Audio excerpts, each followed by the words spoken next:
Hi friends, ఈ రోజు మరొక కొత్త సినిమా రివ్యూతో మీ ముందుకు వచ్చేసాను. గాలి జనార్దన్ రెడ్డి తనయుడి సినిమాగా వైరల్ వయ్యారి పాటతోనూ అందరి దృష్టిని ఆకర్షించిన cinema Junior. Shivaraj Kumar, SS Rajamouli తదితర ప్రముఖులందరూ ఈ సినిమా ప్రచార కార్యక్రమాల్లో పాల్గొన్నారు. పుష్కర కాలం తర్వాత జెనీలియా రీ ఎంట్రీ ఇచ్చిన సినిమా ఇది. మంచి అంచనాలతో శుక్రవారం ఆడియన్స్ ముందుకు వచ్చిన ఈ సినిమా ఎలా ఉంది, ఆడియన్స్ కి ఏ మేరకు వినోదాన్ని పంచింది అన్నది ఈ రివ్యూలో చూద్దాం. కథానాయకుడు తండ్రి ఫ్లాష్ బ్యాక్ తో సినిమా ఆరంభమైన ప్రథమార్థం దాదాపుగా హీరో చేసే రకరకాల విన్యాసాలతోనే సాగుతుంది. పార్కర్ ఫైటింగ్ తో హీరో పరిచయం కావడం, ఆ తరువాత హుషారైన డ్యాన్స్ తో కూడిన పాట, తన గ్యాంగ్ తోనూ హీరోయిన్ తోనూ కలిసి చేసే అల్లరి సన్నివేశాలు, ఇలా ఫస్ట్ హాఫ్ మొత్తం ఓ టెంప్లెట్ ప్రకారం సాగుతుంది. హాస్యం పండటం ఈ సినిమాకు కలిసొచ్చింది. జెనీలియా పాత్ర పరిచయం నుంచి కథ కొత్త మలుపు తీసుకుంటుంది. అక్కడి నుంచి కుటుంబం, అనుబంధాలు, గ్రామీణ నేపథ్యం, ఇలా ప్రేక్షకుడు ఊహించినంత దూరం ప్రయాణిస్తుంది. అయితే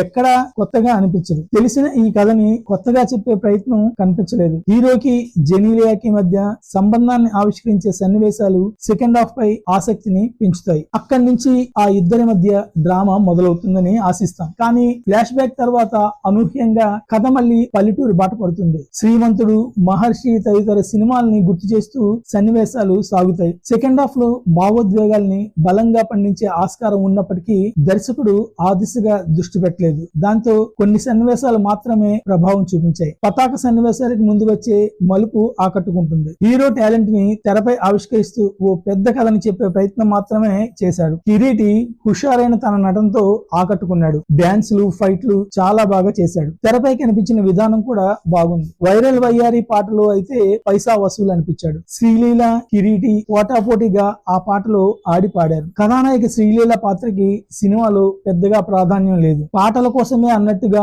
ఆమె తెరపై కనిపిస్తుంది. కార్పొరేట్ కంపెనీ సీఈఓగా జెనీలియా కనిపించిన విధానం ఆమె నటన మెప్పిస్తుంది. కానీ అందులో నటించేందుకు ఆమెకు పెద్దగా ఆస్కారం లభించలేదు. రావు రమేష్, రవిచంద్రన్ కీలక పాత్రల్లో కనిపించి పరిధి మేరకు నటించారు. అచ్యుత్ కుమార్ విలన్ గా కనిపిస్తాడు. అందులో బలం లేదు. వైవాహర్ష, సత్య అక్కడక్కడ కొన్ని నవ్వులు పంచారు. సాంకేతికంగా సినిమా ఉన్నతంగా ఉంది. దేవిశ్రీ ప్రసాద్ సంగీతం సినిమాకి హైలైట్. సెంథిల్ ఛాయాగ్రహణం మెప్పిస్తుంది. పాటల రచయిత కళ్యాణ్ చక్రవర్తి ఈ సినిమాతో మాటల రచయితగాను మెప్పించాడు. రాధాకృష్ణారెడ్డి దర్శకుడిగా పట్టు ప్రదర్శించాడు, కానీ రచనలో కొత్తదనం చూపించలేకపోయాడు. చివరిగా ఈ సినిమా గురించి ఒక్క ముక్కలో చెప్పాలంటే junior Kireeti one man show.